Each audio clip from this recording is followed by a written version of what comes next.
Good afternoon, everybody. My name is Natalie Flores. I'm going to be helping to facilitate our office hours this afternoon.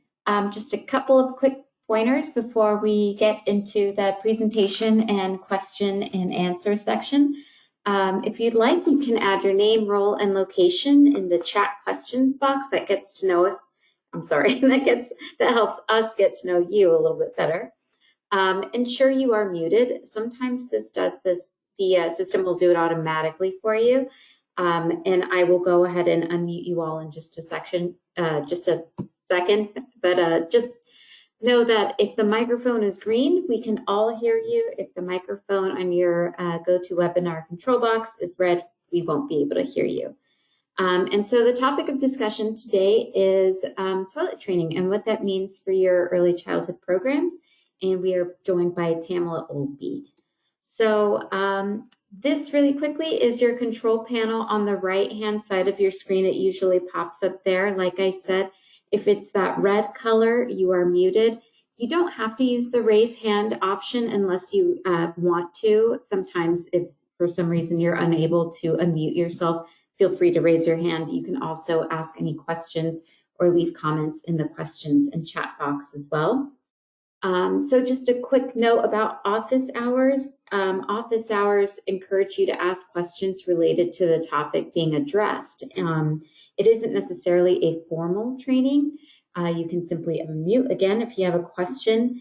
And just know that this session is recorded and it will be posted to our Data-Driven Instruction Series website once it's uploaded to our YouTube account for TEA.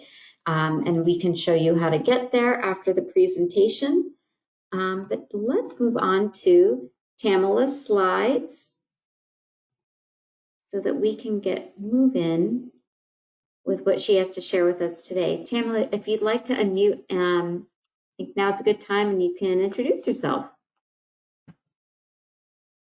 Hi there. My name is Tamala Olsby. I know a lot of you. I can see names that I easily recognize on the attendees list. So it's awesome to see you.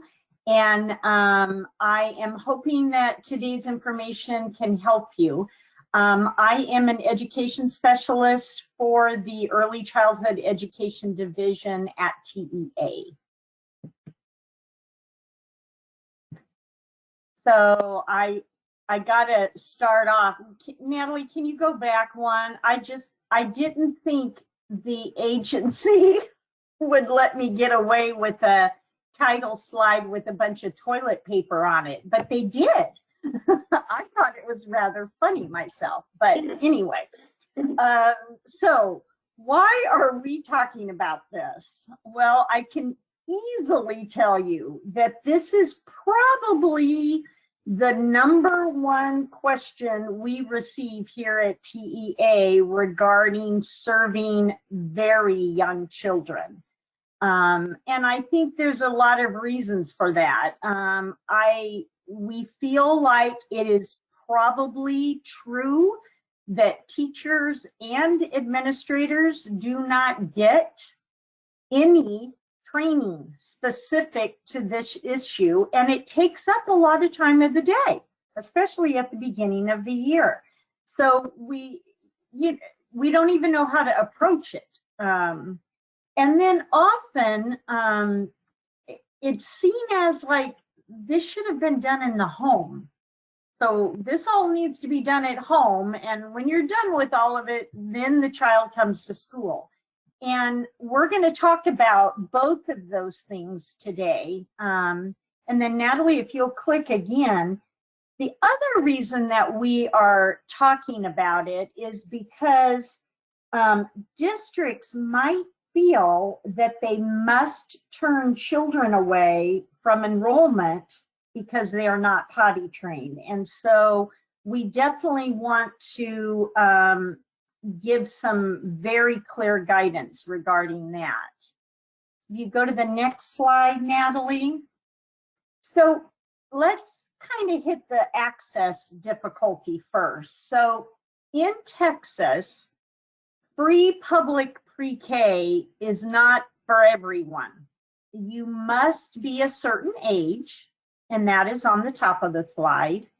And then in addition to that, you must meet one of the following criteria: unable to speak and comprehend the English language, be educationally disadvantaged, and that basically means you're eligible for the National School Lunch Program, you're homeless, the child of an active duty member of the armed forces, a child of a member of the armed forces who was injured or killed while serving, been in foster care, the conservatorship of the Texas DFPS, or is a child of a person that is eligible for the Star of Texas Award. These are very specific eligibility criteria. And what I want you to look for is there anything on this slide about a child not being potty trained?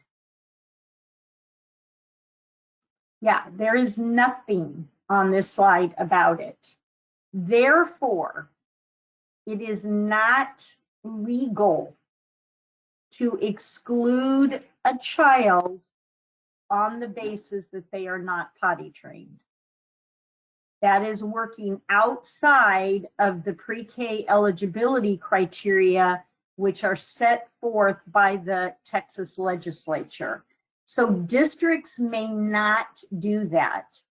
So therefore, if you're serving especially very young children and threes, which are my favorite age in the whole world, you're going to have some unpotty trained children. You might even have some if you only serve 4-year-olds. So if young students might come to school not potty trained, what are we supposed to do? So that's what we're going to spend the majority of our time on today. Natalie, if you can go on to the next slide. We are going to recommend today that both teachers and administrators approach toilet training just like they would any other skill that hasn't been learned yet. So if a child doesn't know how to cut with scissors, you have to get them used to the scissors. You have to help them with safety, talk about things you can cut, things you cannot cut. You give them guided practice, things that are easy to do so they're successful, and then you keep going until the child can do all of it. And that is how we're going to recommend that you approach toilet training, in exactly the same manner. So if you go on to the next slide, just click once, please. Don't click twice. There you go. This is another way of saying basically the same thing that I just said. When you are teaching, and this is an extremely simple teaching cycle, you first of all teach some kind of content or a skill. You give a student lots of time to practice that skill or practice using that content knowledge, and then you assess them. What else what did they get? What did they not get? What do I need to spend more time on? And then you go through the cycle again. You teach the parts of the content and the skill that the child didn't connect with. You give them more time to practice, and you reassess. And this is a teaching cycle that actually is done with all grade levels, even with adults. And so usually in pre-K, the teaching content and skill is done at various times during the day. It might be done at a group time, like at your first gathering circle time. It might be done in small group instruction. Sometimes really good teachers are teaching content during transitions even. So there's lots of time during a pre-K day to teach a skill or a content. And there is also lots of time to practice. Probably the biggest time to practice content or new skills is during learning center time, where the child is in charge of what they are doing, which center they are participating in. And that way they're doing things that they're interested in, and the teacher can offer individualized support there. And then, of course, teachers should be assessing almost nonstop all the way through the day. It's not just BOY, MOY, and EOY. They need to know which children have this skill or content knowledge and which ones do not. And basically, this cycle, teach it, practice, give them time to practice, and assess it. That is the basis of a great day at pre-K. So just like I gave you the example of using scissors, we could take any topic that you want to talk about. We could do let's learn our shapes. Let's count to 10. Let's learn our right hand from our left hand. Let's learn how to resolve conflict. There's a million different things that we either teach to or that we offer as skill, helping them with their skills. And what we are basically recommending is that you do the exact same thing with toilet training. So you would approach it, you would teach something about it. You might read a book about it. You might sing some songs about it. And you would practice it. So especially at the beginning of the year, it seems like you're taking them to the bathroom all the time. So, and if they don't know how to do all the parts of toilet training, you teach the skills that they do not know. Simple things like, how do I get my pants off? How do I, if I'm really little, how do I get up on that big toilet? How do I wash my hands afterwards? How do I flush the toilet? Look, there's so many skills in all of this that sometimes kids get stuck on a particular skill. And that's when it's really good to know your students so well that you know which skill it is that they need more assistance in. And of course, all of this should be done with intentionality. Natalie, if you'll click again, we want to be intentional with what we are intentionally teaching, intentionally practicing, and intentionally assessing. And if you can click again, now it might sound like after all of that, I don't want you to think that I think this is the easiest thing in the world, because it is not. This is one of the challenges of teaching very young students. And there's lots of things to consider. So I am right now going to go through a whole bunch of questions that you might want to consider within your classroom, within your department, within your campus, within your district, and be able to, these questions, once they are answered and figured out, will help you to get to a really good system of toilet training.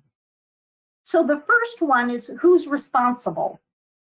So who takes the kids to the bathroom? Who cleans up when somebody's had an accident? Is it the teacher? Is it the teacher assistant? Is it the school nurse? Do you have a habit of calling the parents from home to come and bring clothes and that kind of thing, and then they change their child. So that is something that is really hard to wrestle with. But who is primarily responsible for the toileting of the children within a classroom? The next one, Natalie, is health and safety. And so here, not only do you have to know who's doing the work, but you also want to make sure that you have the right equipment. If somebody needs to be changed, where are you going to change them? You know, it probably isn't a good idea just to lay the child on the floor. That doesn't seem very healthy. So do you have an area that you can put a mat down? Are there wipes in the classroom? Is there hand sanitizer? Is it near a bathroom where there's soap and water? And where do you keep all this stuff? You know, where are you going to put a mat in your bathroom? And so these are all things that need to be thought through. And with the health piece of it, it goes right along with the safety piece. And with safety, I want Natalie to go to the next click. There is also the issue of privacy. And supervising children is a huge responsibility for the pre-K teacher. Little 3- and 4-year-olds, especially at the beginning of the year, cannot be left alone at all. That is too dangerous. A child can dart out of a classroom, dart out of a school building, and you know, there'd be very bad repercussions for that. So who is supervising the children, the other children in class, when all of this is taking place? And so that's one of the reasons why having a teacher and a teacher assistant within every pre-K classroom is definitely recommended. You also want to protect not only the child, but the adult. We don't want a teacher accused of touching a child inappropriately. And so we want to protect the adult in this situation, and we want to protect the child in the situation. So dealing with the privacy piece of it, and you know, bathrooms in a school district, we'll talk about this a little later, but they're all arranged a little differently. And so sometimes privacy can easily be done, and sometimes privacy is a huge piece of the challenge. You can go on to the next one. As you can tell, I'm not giving you, these are the things you do and then everything will be lovely. I'm giving you things to think about, to consider when you're making your plan for toilet training. So what do? Because you know, if there are some children that are not potty trained, there are definitely going to be accidents. So how do you handle the extra clothing? We do need to realize that a good portion of the children served in pre-K come from an economically disadvantaged household. So there may be children that mom and dad cannot leave an extra pair of clothing in the classroom. That's not an option. They don't have the money to buy an extra set of clothing. And so how does the school handle that? Does the school supply different sizes of different clothing so that there is something there, and those that can bring their extra clothes, bring it. You know, there's a million different ways that you could go about this. And of course, the cleanup. So if the child's messy, how in the world are you going to clean them up? And do it while you are being healthy and safe, and while you are protecting the child's privacy. And it also brings up the subject of, should you just tell them all, you know what, just put them all in pull-ups, and then we won't have to mess with it all through the day. Well, remember, a lot of the kids are coming 7 hours now. So usually a pull-up's not going to last 7 hours. So you're still going to have to deal with the missing skill, which is the toilet training.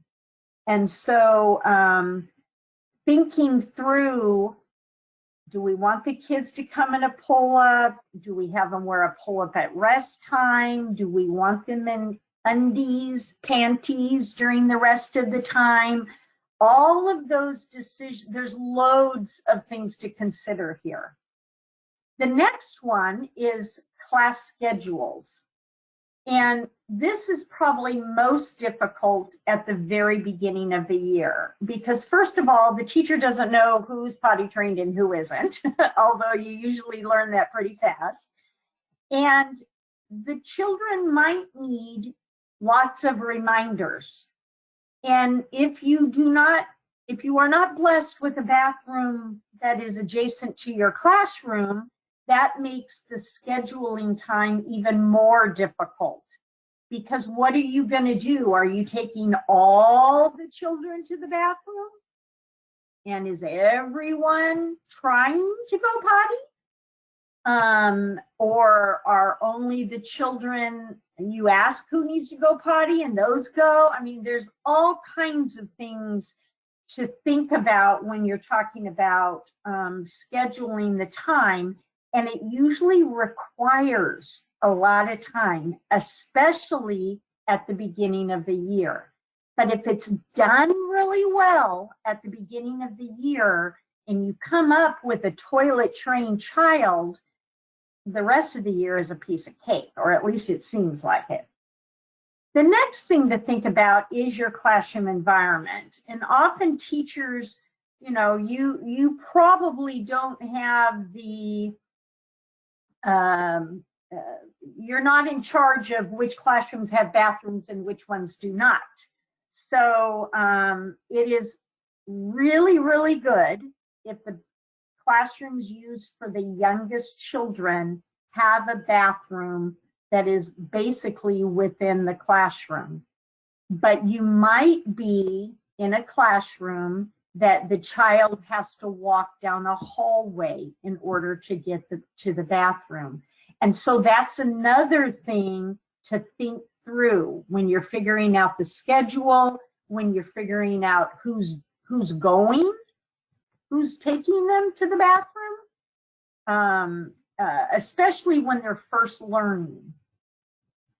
And then the last thing I wanted for you to consider, and I will say this is not an exhaustive list. There's probably loads more things to consider.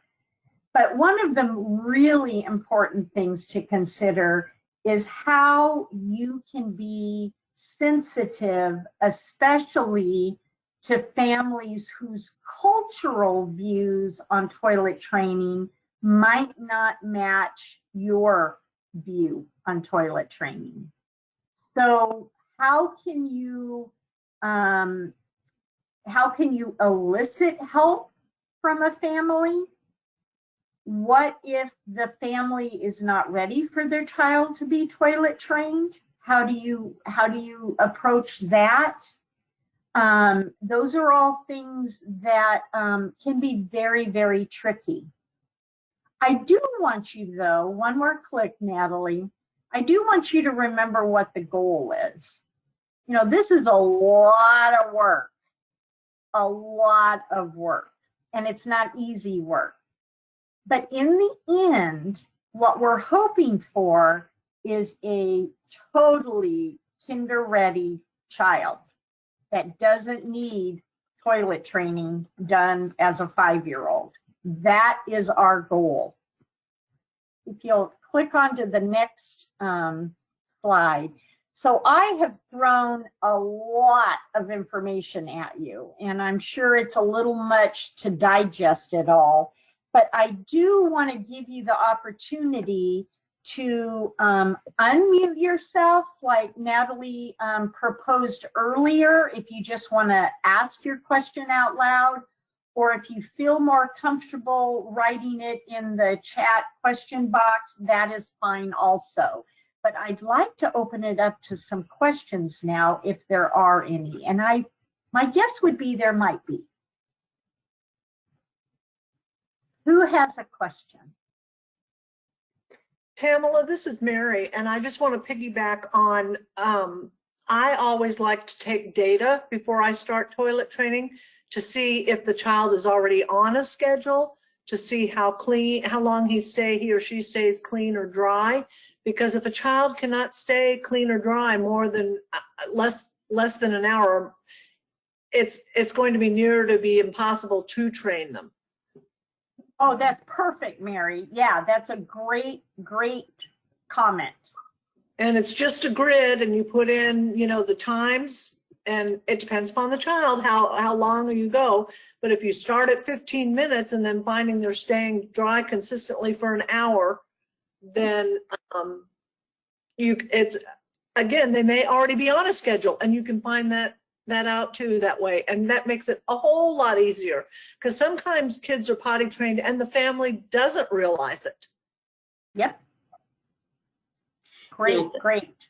And especially hello, it's Natalie. Thank you so much, Tamala. I'm so passionate about this topic, but thinking also, another piece you want to consider, this is coming from me, someone who is a toddler teacher. So I had the, kids right before they would enter year 3's program, but how they're verbalizing or signaling to that they even know when they need to go to the bathroom or when they are wet. Because if you have a child who is, essentially in a wet pull-up and yet doesn't realize it, those are some other points of data, like Mary said, that you want to take, and they'll tell you. Sometimes they'll point and say, I need to go potty, but they've already gone potty, in their diaper.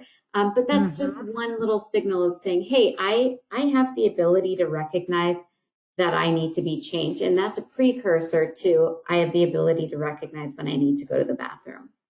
Yes. I do think a good question, if you have like an application for your students, which I'm assuming you do, and there's part of it where parents can write in things that they want the teacher to know about their child.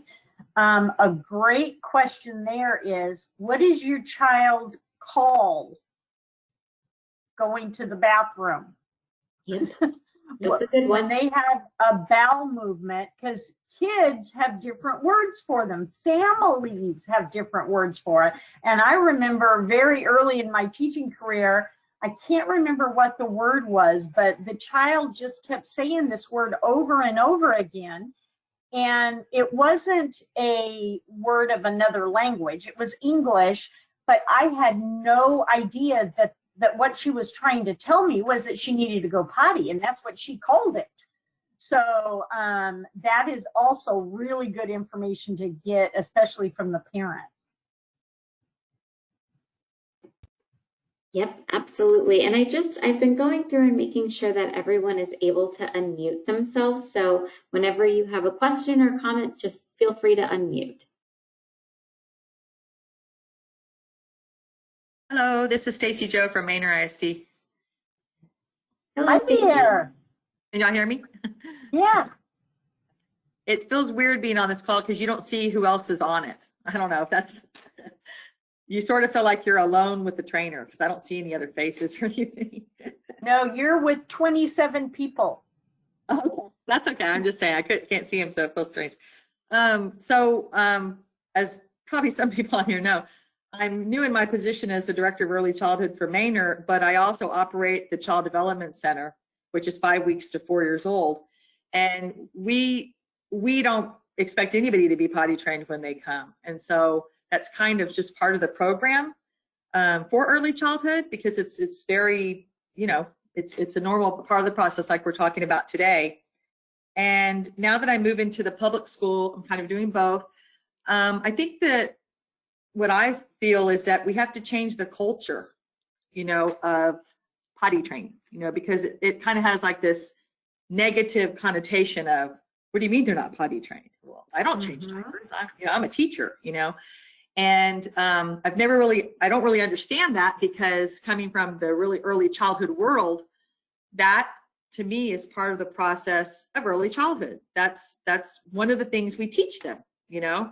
And don't get me wrong, like some of you said, some are potty trained and don't even know it, you know.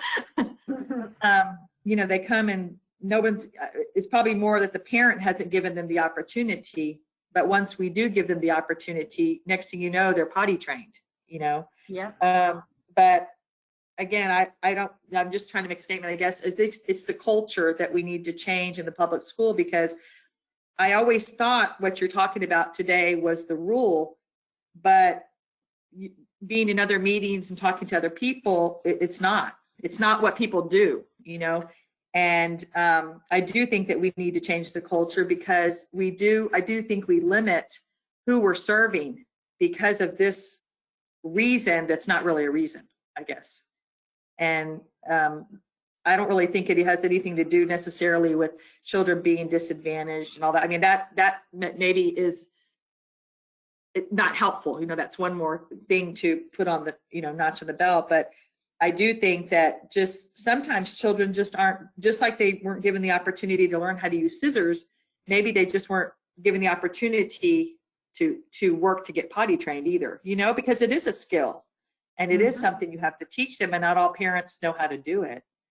So I don't know, I really didn't have a question, but I just was trying to. Yeah, well said, Stacy Jo, well said. Yeah. I will say that once what we do here also is obviously ask the parent, you know, have an open conversation about the fact, is your child potty trained, you know, and because some of them are mommy trained, you know, they go when mommy always takes them at 2 o'clock every day because they haven't been in school, so they're always going at that time, and so the parent thinks they're potty trained. When a parent asks us, you know, I think giving our teachers some skills on what they would need to know. Like when a parent asks them, how do I potty train? What should I do? You know, one of the first things would be help teach them how to take their clothes off and on, you know, their pants down and up. That's a skill, you know. And then also, like somebody had just said, asking them, what do they call it? You know, what is it called at home? What do you call it at home? So we can try to model it at school. What are you doing? What are we going to do? You know, kind of talk it out, because I think if you can get the buy-in of the parent with the teacher, the child gets potty trained just that much faster. Yep. And there are some resources, you know, I do want to point them out. There's a lot of resources that are available, so you can help you and your program answer the questions that you might have, or like the questions that Tamla presented, you know, who's responsible and what's the space going to look like, and who's, you know, what's the ratio going to look like when you take some children to the bathroom that may not be in their classroom. And something that I used as a teacher was Ecker's. It's the Early Childhood Environment Rating Scale. And you can use that as a guide in so many ways. It really helped us determine what are the healthiest and safest ways, what are the actual procedures that I need to do. Again, it's a guide, it's you know, an assessment scale for your program, but you can use it also as a guide. So thinking about the routine of washing hands for the person who's changing the diaper or the pull-up. So there's a lot, you know, I think people sometimes feel very overwhelmed, like, okay, there's a lot of questions to consider. Where do I find answers? I always found some of my answers there, as well as a a few websites. Resources for infant educators was always a really good one for me when I was working with really young toddlers. Stacy, Joe, or Tamla, do you all have any, you know, books or websites or organizations that you used as, you know, guiding templates for how to do this complex work? I think I like what you just said about the assessment piece. I use that too. I use that actually for setting up classrooms. I think it's very helpful. The Eckers, the Itters and the Eckers, I guess. You know, I've never used it for potty training though, so I'm kind of thinking, that might be pretty good. I mean, there's lots of books out there. There's even some little videos. You can Google it, you find a little potty training video. But I think maybe overall giving teachers some skills of answering these questions is of course very positive, because I like it, what you had here, because you're kind of talking about everything before it happens. Like, how are we going to do this? Because right now, I think sometimes, like I said, the culture is more like, oh, we don't do that. We don't do that. We don't change diapers. You know, we're not allowed to do that. We're not allowed, you know, we're not allowed to touch a diaper. We're not allowed, you know.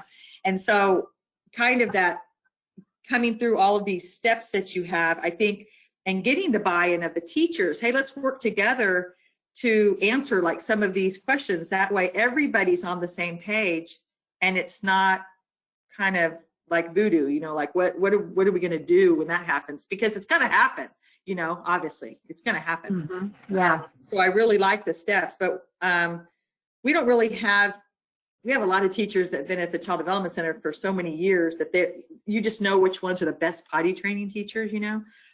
They're just great at it. But just getting, I think, some of the tips from people who do know how to do it and do it well, I think is helpful so that other teachers can hear, wow, it is possible. You know, it is possible. And your room will do a lot better if, like you said, if you do it really good in the beginning and you get everybody potty trained, you don't have to worry about it the rest of the year. You know, it's kind of already, you know, done, I guess. And you'll be the hero for all the 4-year-old teachers. Exactly. Yeah.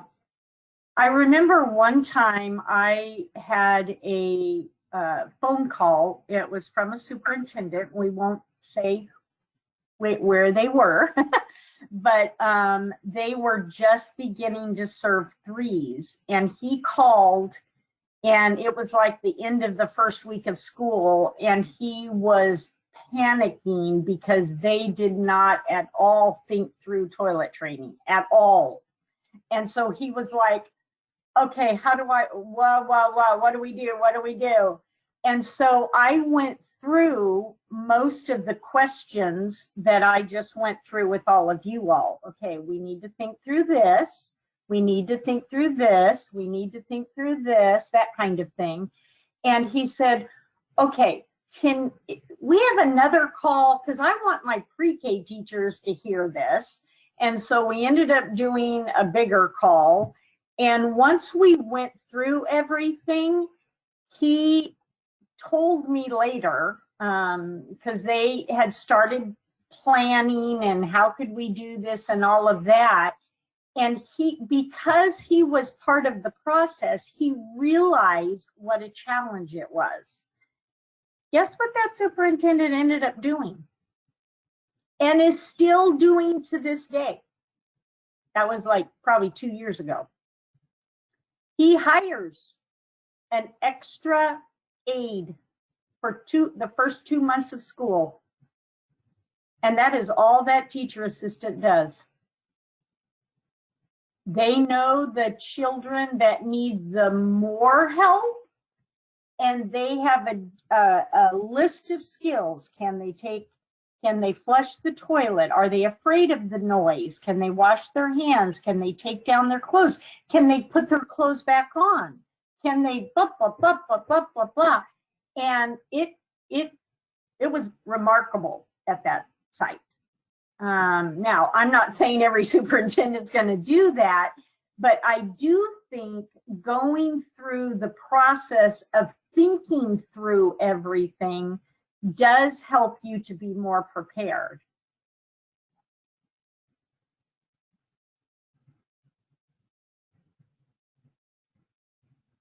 And I think it's important to note that the teacher does need help. She can't, Oh, yeah. the person there that, this is Mary, that she can't leave 18 other students to take a child down to the hall and sit with them and talk them through it and all the steps that it takes. So everybody, and when principals or superintendents or call me, I tell them that there needs to be a school-wide plan for this, and wherever they can pull support for that teacher. And that doesn't mean the teacher's not going to be part of it, because maybe somebody could come in and read a story to the class or something. You know, it's just that she can't do both, teach the class and potty train the child all by herself. Mhm. This is Stacy Joe again. Sorry. I wanted to share too that, you know, as COVID has happened, you know, for all the campuses, washing hands became a big thing. Wow. You know, we have to wash hands. Yes, I expect you to wash hands before this, after this, before this, after this. What do you mean? We have instructional minutes. We're you know, we're not going to make it with all the times we have to stop to wash hands. But explaining to the teachers, the pre-K teachers, that this is this can be part of your instructional minutes, you know, because you're teaching a skill. Yeah. You know, you're showing a child how to do it. And I don't think they ever realized that or thought about it, you know, that washing hands could be counted as a skill. But I think potty training is the same thing. It's the same thing, that it's a skill they need to learn. That's why they're with us. It's preschool, before school, you know.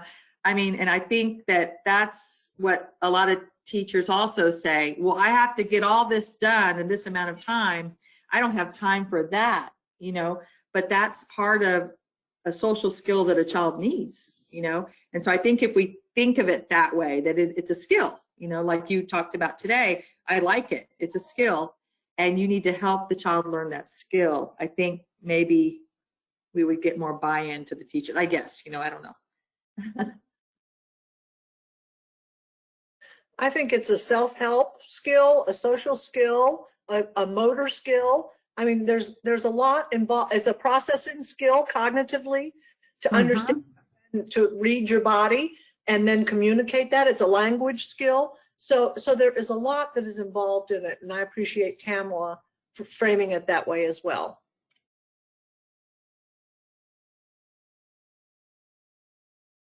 And it's a hard skill.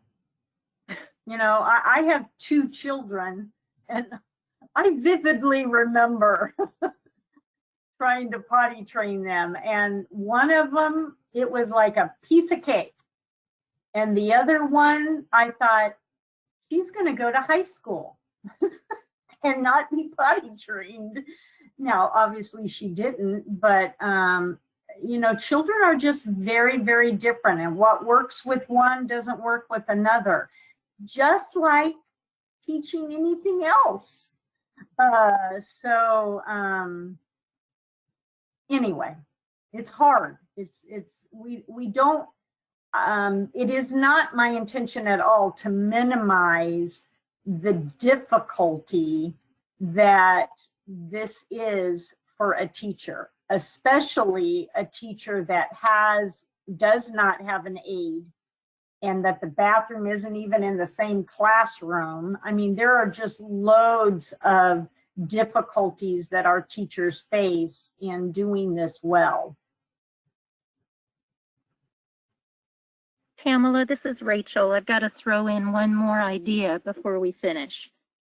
Go So for it. most of the majority of my pre-K experience was with 4-year-olds, not so much with 3-year-olds, but I also always had children that would come in at the beginning of the year that needed some support with toileting. And for those children, and also for the children who already kind of knew how to go to the bathroom themselves, one of the things that I found that was really helpful was, just like with any other skill, to provide visuals for them. And so if you have access to storyboard or some type of a platform that, where you can get some visuals to put together a little social story. And I always just posted it on the wall at eye level for the child when they were sitting on the toilet. And it was kind of hilarious the way that it sort of became their bathroom reading, because if there was a point in the year where for whatever reason that was pulled off the wall, they would let me know, because they were used to looking at the steps when they, would be using the bathroom themselves. So that then that kind of became a little self cue for them. And they would, watch that as they were in there using the bathroom. And then I did the same thing, with hand washing, and posted it right above so that they could look at it as they were washing their hands at the sink. But I think that those visuals can also be helpful sometimes for a lot of children, even if they have already been toilet trained and they do know what to do. Awesome.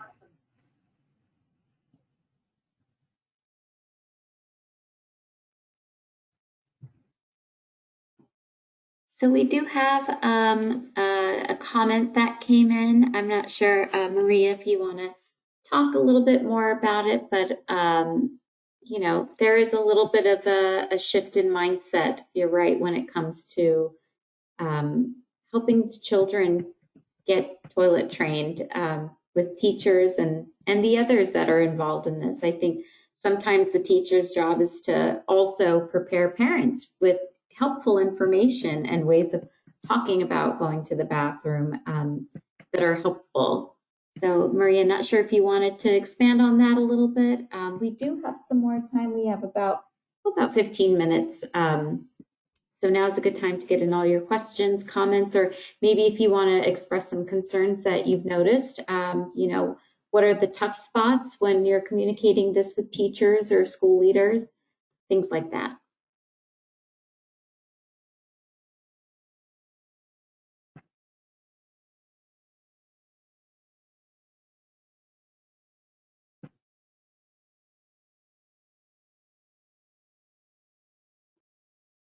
And as always, in these office hours, if the questions seem to be winding down, we do offer to end them early if you'd like. If you feel like you've received what you wanted to receive out of this office hours, you're welcome to essentially, leave the meeting whenever you'd like. But we will be here till 4 p.m. fielding any of your questions, comments, or just general concerns that you might have. And so hopefully we can try to find ways to support you with that. Natalie, if you'll click the slide one, I think there's one more slide, because I did want to end with this. I would love to help you individually if you are struggling with this or just need to talk it through. This is how my classroom is, and I'm not, or this is how my schedule is, and it's not working, and that kind of thing. We are here to help. So it has my contact information on here, but you could talk to any of us at the Early Childhood Education Division. We want to help you, and we know this is a hard thing. So don't hesitate to call or to email us if you need additional support.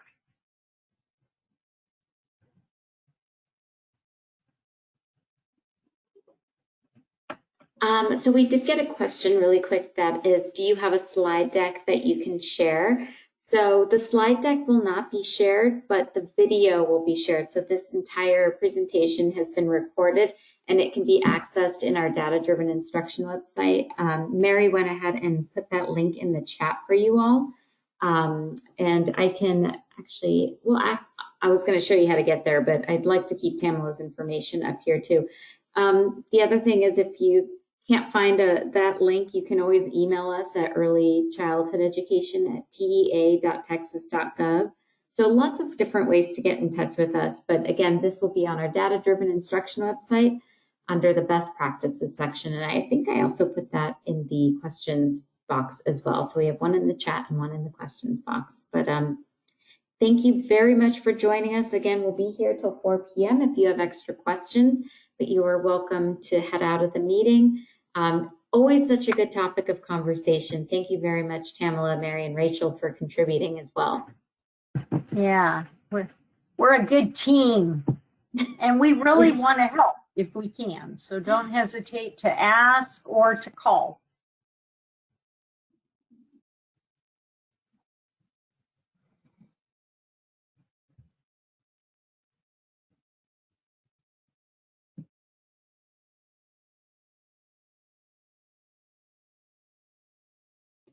A question did come in. Are we getting a certificate?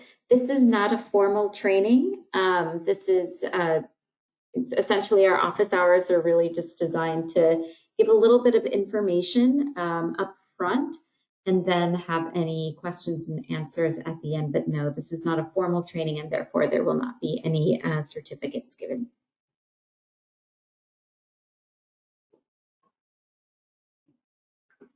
Tamala, did you ever check out that Sesame Street video I told you about, the Elmo potty training one? It's just so good. I did. I remember the day I did it because I was like, oh, I'm glad I'm in my house by myself. I think my husband would have been walking in going, what are you listening to? Yes, it was very cute. Yeah, I was telling you earlier, you know, I think some of the best parts about Sesame Street is that they model behavior for adults how to interact with children around things that they might find difficult. And so I just always appreciated Elmo's dad. It's like very like relaxed, no pressure, informative approach. Well, I think that's it for questions. Tamala, if you'd like to log off, I'm going to hang on here until 4 o'clock because I said I would, and that's when I'll close out the webinar. Rachel, Mary, Tamala, you guys are welcome to head out if you'd like. Selena, I see you in there too.